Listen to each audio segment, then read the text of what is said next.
अगर अखिलेश यादव को धमकी दे रहे हैं, एक करणी सेना वालों की आंख निकाल करके जो है समाजवादी पार्टी के लोग फेंक देंगे।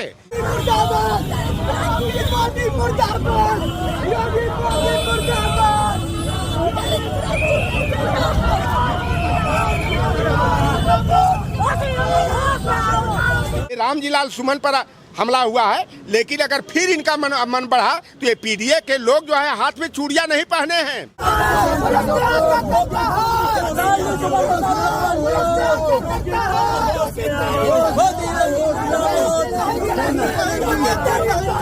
उत्तर प्रदेश की सरकार जो है कि गुंडों को पालने का काम कर रही है।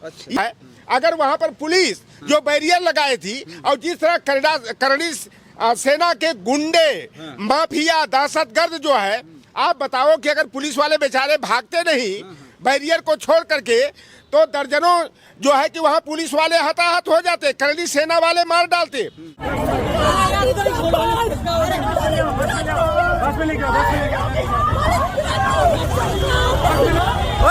बताओ कि भैया क्या हुआ, देश के लिए लड़ाई लड़ रहे थे, चाहे महाराणा प्रताप हो, चाहे पृथ्वीराज चौहान हो, चाहे राणा सांगा हो, चाहे राजा अमर सिंह हो, क्या इनकी लड़ाई देश के लिए थी? यह देश के लिए नहीं थी, जोरू और जमीन के लिए थी, रियासतदार के लिए थी, रियासत के लिए थी।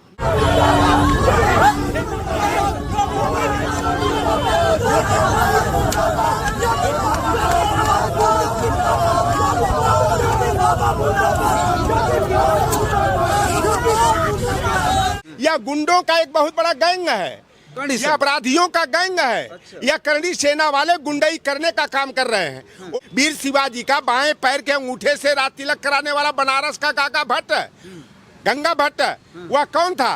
क्या कोई मुगल था? ये जो अपने को हिंदू धर्म का ठेकेदार कहते हैं, इन्हीं लोगों ने रियासतदार बनने के लिए, तालुकेदार बनने के लिए या मुगलों से रिश्तेदारी करने का काम किया, अपनी बहू और बुआ देने का काम किया। साथियों नमस्कार, मैं हूं रजनीश और आप जन आदर्श भारत देख रहे हैं। इस वक्त जो उत्तर प्रदेश की राजनीति में सबसे ज़्यादा चर्चा है वो सपा के सांसद रामजीलाल सुमन को लेकर के है।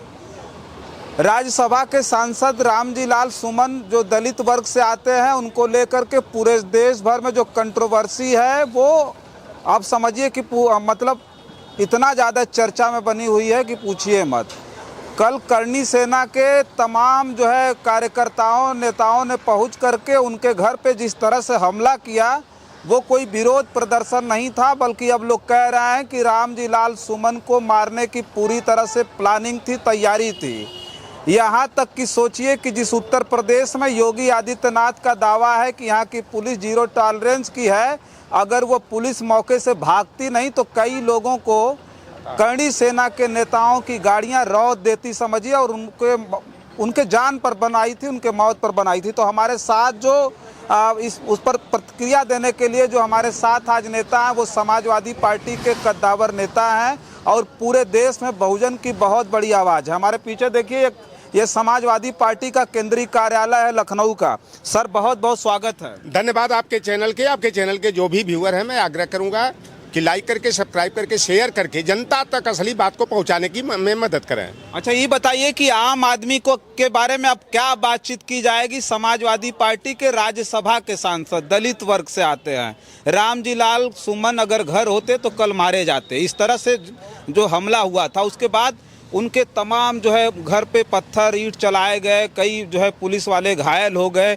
भागते नहीं तो रौंद दिए जाते, मार दिए जाते। तो क्या प्रतिक्रिया? देखिए, उत्तर प्रदेश के मुख्यमंत्री बड़े बड़े दावे करते हैं, कानून व्यवस्था की बात करते हैं, जीरो टॉलरेंस की बात करते हैं, और हमें तो यह लग रहा है जो कारनामे उत्तर प्रदेश में चल रहे हैं, आए दिन जो घटनाएं घटित हो रही हैं, इससे लगता है कि उत्तर प्रदेश की सरकार जो है पूरी तरह विफल है, कानून व्यवस्था ध्वस्त है, पुलिस का किसी को डर नहीं है। अभी एक परिवहन मंत्री हैं, बलिया सदर से विधायक हैं, उन्होंने क्या बयान दिया था अनिल राजभर के पलटवार में कि यह योगी की पुलिस है, अगर कोई निगाह भी मिलाएगा तो कलेजा बाहर निकाल लेंगे। अरुण राजभर के जो भर के बयान पर दिए थे। तो इस तरह का दावा एक तरफ जो है कि योगी के मंत्री के द्वारा किया जा रहा, हमें तो यह लगता है कि उत्तर प्रदेश की सरकार जो है कि गुंडों को पालने का काम कर रही है। अच्छा। यह करणी सेना जो है सरकारी संरक्षण में पलने बढ़ने वाला, दहशत पैदा करने वाला, ओबीसी एससी एसटी मुसलमानों को में भय पैदा करने का काम जो है पूरी तरह से पुलिस संरक्षण में हो रहा है।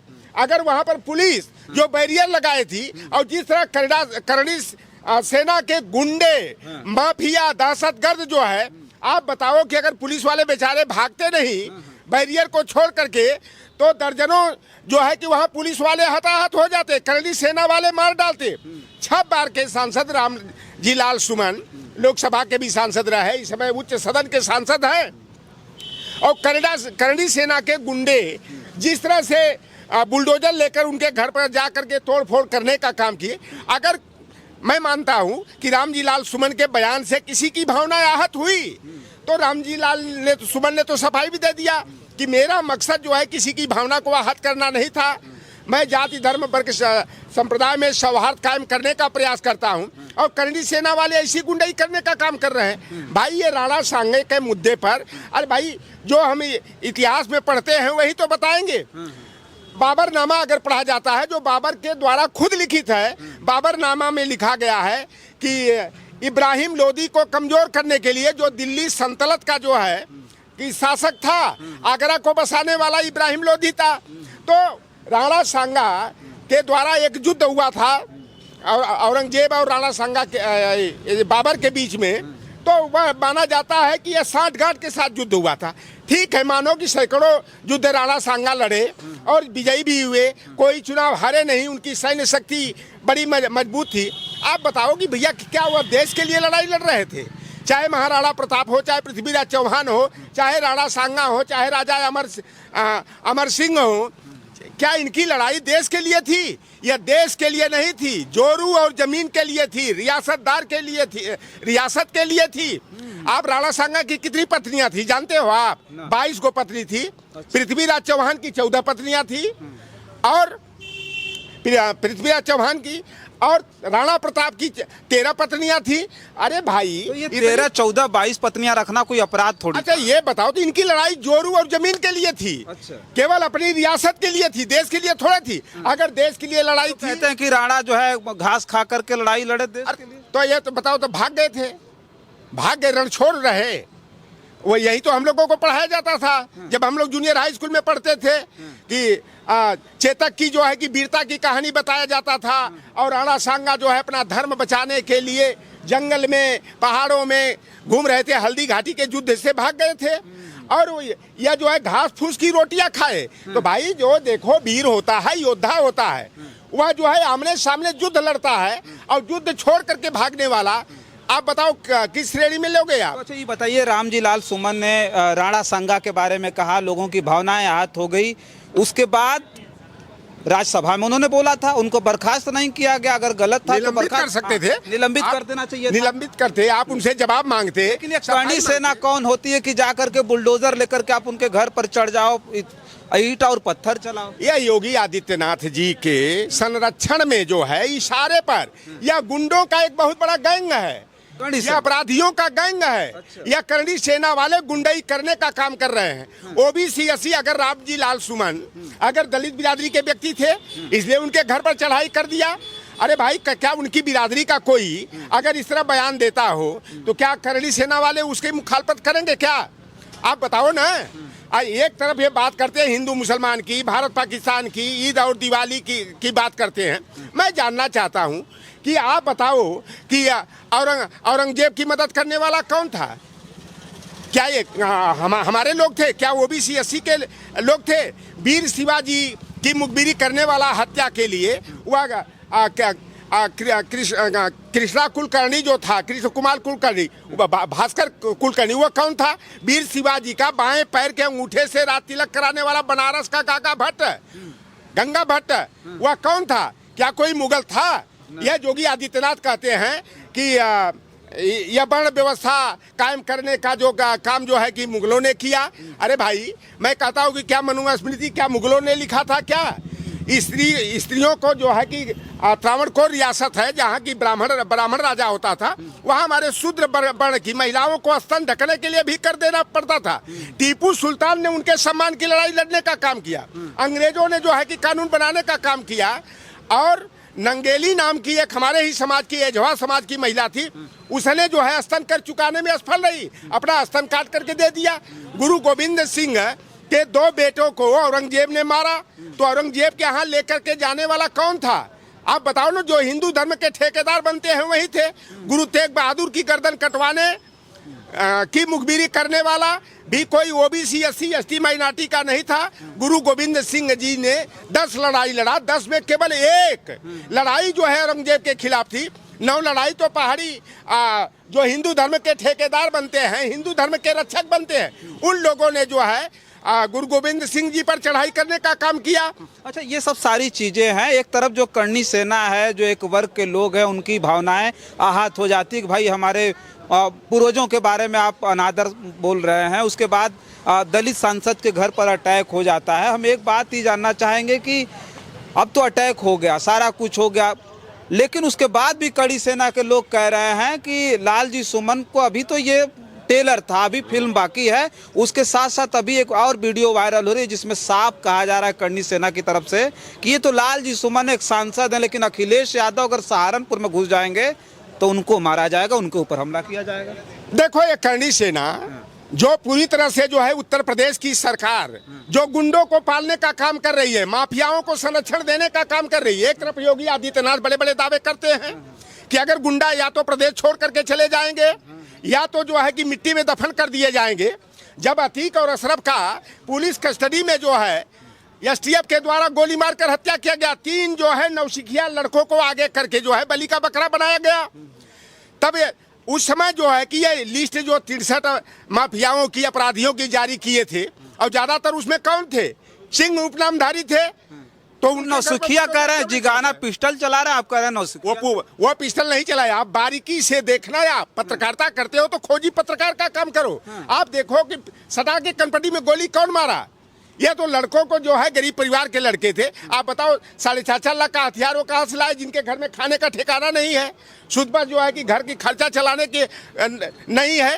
तो ये पूरी तरह से उत्तर प्रदेश की सरकार जो है मनुस्मृति के आधार पर OBC SC ST को दहशत में रखने का, कानून व्यवस्था को ध्वस्त करने का काम करनी सेना के माध्यम से किया जा रहा है। अगर अखिलेश यादव को धमकी दे रहे हैं, एक करनी सेना वालों की आंख निकाल करके जो है समाजवादी पार्टी के लोग फेंक देंगे, या इस तरह से डराने का काम कर रहे हैं, अखिलेश यादव पर उंगली उठा रहे हैं। तो यह करनी तो साफ कह रहा है कि आके सहारनपुर में दिखा दें। सहारनपुर में भागने का रास्ता नहीं मिलेगा। सहारनपुर में यह करनी सेना की कितनी गुंडाई है सहारनपुर में। अरे गोकशी कराएं, गाय और बछड़ों की सप्लाई कराने का काम करे, यही तो वहाँ के करनी सेना वाले करा रहे हैं। अच्छा। करनी सेना ये जो गीदड़ भभकी दिखा रहे हैं, यह पूरी तरह से, क्योंकि देखो भैया, हमारे प्रदेश के मुखिया पूरी तरह से जातिवाद को बढ़ावा देने का काम कर रहे हैं, और जाति देख देख करके जो है कि कार्रवाई करने का काम कर रहे हैं। आप देख लो, इनकी करनी सेना वालों से मैं पूछना चाहता हूं कि तुम्हारी भावना तो राणा सांगा पर कुछ टिप्पणी कर दिए रामलाल जी सुमन। अरे भाई, वो संसद के गलियारे में बयान दिए, उन्हें नोटिस दी जाती, सफाई मांगी जाती कि उनके घर पर बुलडोजर चला दोगे, उनके हत्या का प्रयास करोगे। तो यह तो करनी सेना के लोग पूरी तरह कानून व्यवस्था को ध्वस्त करने का और कानून व्यवस्था को अपने हाथ में लेने का काम कर रहे हैं। देखो, यह देश बाबा साहेब भीमराव अंबेडकर के संविधान से चलेगा, मनुस्मृति के विधान से नहीं चलेगा। और मैं जानना चाहता हूं कि भाई, कहा जाता है कि परशुराम ने 21 बार पृथ्वी को छत्री विहीन किया था, तो क्या वो परशुराम क्या कोई मुगल थे? क्या औरंगजेब के थे? क्या स्तन कर लगाने का काम बाबर ने किया था? अरे भाई, जब जजिया कर इब्राहिम लोधी ने लगाया और जब औरंगजेब ने लगाया, तो कौन लोगों ने कहा था कि हम हिंदू नहीं हैं? जैसे आप बाहर से आए हो, वैसे मैं भी बाहर से आया हूँ, मेरे ऊपर धार्मिक टैक्स नहीं लगना चाहिए। अरे भाई, हम भी बाहरी, तुम भी बाहरी हो, और इस तरह का काम करने का इन लोगों ने काम किया। आप देखो, फूलन देवी की आबरू लूटने का मामला हो, चाहे नंगा करके कुआं से पानी भराने का मामला हो, क्या किसी मुसलमान ने किया था? क्या वीर शिवाजी का जान मरवाने की साजिश रचने वाला आप बताओ कि कृष्ण भास्कर कुलकर्णी जो है वह कोई मुसलमान तो नहीं था भाई, उनका सेनापति तो मुसलमान ही था जो पृथ्वीराज चौहान का। एक सवाल अब ये है, आखिरी सवाल है कि ये रामजी लाल सुमन राज्यसभा के सांसद हैं, उनके ऊपर इस तरह का हमला हुआ, करणी सेना के लोगों ने हमला किया, इस वारदात को अंजाम देने के बाद भी निकल गए। तो एक चीज़ ये बताइए कि इस देश के दलितों और पिछड़ों आदिवासियों की क्या हालत होगी, इनकी सुरक्षा की जिम्मेदारी कौन देगा? देखो, प्रदेश में ये भारतीय जनता पार्टी ने सारी पटकथा 27 के लिए कर रही है। जो 24 में इनको जमीन सुखाने का काम, सूंघने का काम समाजवादी पार्टी ने अपने पीडीए से किया, ये बौखलाहट में है। और इस तरह से मैं देखता था कि 80 में जिस तरह से जो है कि गुंडा राज कायम था, एक जाति विशेष की गुंडई जो है कि सिर चढ़ करके बोल रही थी, उसी तरह का ये माहौल कायम करके जो है ये पिछड़ों को, दलितों को, वंचितों को जो है डराने का काम कर रहे हैं। लेकिन इससे हमारा पीडीए मजबूत होगा। ये रामजी लाल सुमन पर हमला हुआ है, लेकिन अगर फिर इनका मन बढ़ा तो ये पीडीए के लोग जो है हाथ में चूड़ियां नहीं पहने हैं, उनसे 2-2 हाथ करने और जैसे निपटेंगे सठे साठम समाचारे, ईंट का जवाब पत्थर से देने के लिए हमारा पीडीए तैयार है। और योगी आदित्यनाथ जी, मैं आपसे आग्रह करना चाहता हूं कि अगर आपको प्रदेश संभाले नहीं संभल रहा तो आप जाइए वही मठ में जो हमारे पूर्वज का है, मच्छेंद्रनाथ निषाद का मठ है, गोरखनाथ ग्वाल का मठ है, उसी मठ में जाइए आप। क्योंकि प्रदेश, जब से आप प्रदेश में आए हैं, प्रदेश में पूरी तरह से सामंतवाद और जातिवाद का वर्चस्व बोल रहा है। और यहाँ पर तो भैया ये इंजन की टकराहट वाला मामला है, यह वर्चस्व की लड़ाई है। एक तरफ योगी और मोदी की टीम का लड़ाई जो है योगी आदित्यनाथ की है, अमित शाह और जो मोदी अपना ताकत दिखा रहे हैं, योगी आदित्यनाथ अपना ताकत दिखा रहे हैं। इसमें 2 इंजनों की ये टकराहट है। और योगी आदित्यनाथ को जो है ना, ये आग लगाने का काम योगी आदित्यनाथ ने किया है। इन्होंने पहले कहा था कि वीर शिवाजी ने जो है औरंगजेब को घूट घूट करके मरने के लिए विवश कर दिया। अरे भैया, मैं तो पहले गणितीय जानता था योगी आदित्यनाथ की कमजोर है। 46 में 56 बोलते थे, यादव एसडीएम हो गए और एक बार नहीं कई बार बोले। मैं बता दूं, योगी आदित्यनाथ जी इतिहास पढ़ लीजिए, वीर शिवाजी की मौत 1680 में हुई, औरंगजेब जो है 1707 में मरा। तो कहाँ से औरंगजेब घूट घूट करके मरा भाई? तो यह केवल जो है ना इतिहास को तोड़ मरोड़ करके पेश करने का अभी इन्होंने बयान दिया है कि भैया बताओ, आप कर्फ्यू चाहते हो कि आप कावड़ उठाना चाहते हो? आप बताओ, कर्फ्यू होगा तो जनता परेशान। अगर कावड़ उठाएंगे तो ये छात्र नौजवान जो धर्म की अफीम चाट करके अपने भविष्य को अंधकार में डालने का काम कर रहे हैं, तो उत्तर प्रदेश के मुख्यमंत्री नौकरी और रोजगार की, शिक्षा, स्वास्थ्य, चिकित्सा की बात न करके धार्मिक उन्माद पैदा करने का और प्रदेश को जो है अशांत बनाने का प्रयास कर रहे हैं। एक तरफ कहते हैं जब से भाजपा की सरकार आई कोई दंगा नहीं। अरे भाई, जब दंगइये सरकार में है तो बताओ कि दंगा कहां से होगा? ये भारतीय जनता पार्टी, आरएसएस के लोग, बजरंग दल के, अखिल भारतीय विद्यार्थी परिषद और विश्व हिंदू परिषद वाले ही दंगा कराने का काम करते हैं। अभी प्रवीण तोगड़िया का मैं बयान सुन रहा था, वह पूरी तरह से गुरु गोलवलकर की bunch of thoughts, we are our nationhood define की नीतियां जो ओबीसी, एससी, एसटी, माइनॉरिटी, महिला विरोधी हैं, उन्हीं व्यवस्थाओं को लागू करने का काम करते हैं। और योगी आदित्यनाथ ने कहा वर्ण व्यवस्था तो मुगलों की देन है। अरे भाई, स्त्री शूद्रौन धियताम की व्यवस्था क्या बाइबिल में है? क्या कुरान में है?